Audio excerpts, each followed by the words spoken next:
Ya, kita silaturahmi lah ya. Yunko sudah lama ya nggak ketemu teman-teman media. Barangkali pada kangen juga.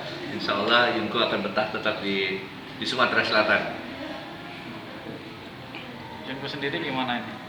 Hari ini bertemu dengan manajer Mubah United. Silaturahmi ya. Ya, saya hari ini ketemu sama manajer Mubah, saya senang karena kita bisa bicara banyak ke depannya.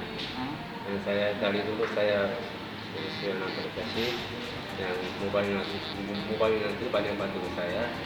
Sampai sekarang lancar, nggak ada masalah. Mudah-mudahan ke depan saya bisa bareng sama Mubah nanti. Proses naturalisasi seperti apa?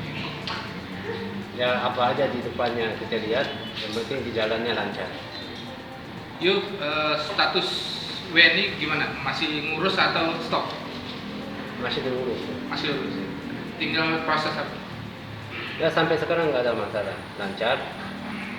Kita tunggu aja ke depan, gimana kapan selesai. Mudah-mudahan Paris sama bantunya cepat. Oke, bisa selesai cepat. Kalau WNI kamu selesai, akan bela Mubah? Ya, karena Mubah yang bantu saya dari awal dulu, karena sudah lama sama-sama. Itu kira-kira selesai, jadi proses selesai itu sebelum liga dimulai ya? Ya, targetnya sebelum liga mulai juga. Sudah fix ya. Ini sekarang ada yang telepon pelatih atau manajemen? Ada. Dari mana aja? Ada berapa tim ada. Tapi saya mau ke mungkin Piala Menpora, ada berapa tim tawarin saya mau untuk main dulu karena saya juga jaga posisi. Dan sudah kemarin saya bersama sama Paris, saya minta izin saya bisa main dulu. Oke.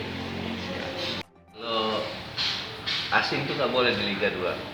Tapi setelah nanti asing itu jadi WNI, mudah-mudahan prosesnya lancar seperti kata Kapten Yu tadi. Insya Allah kita sama-sama bekerja sama di musim ini.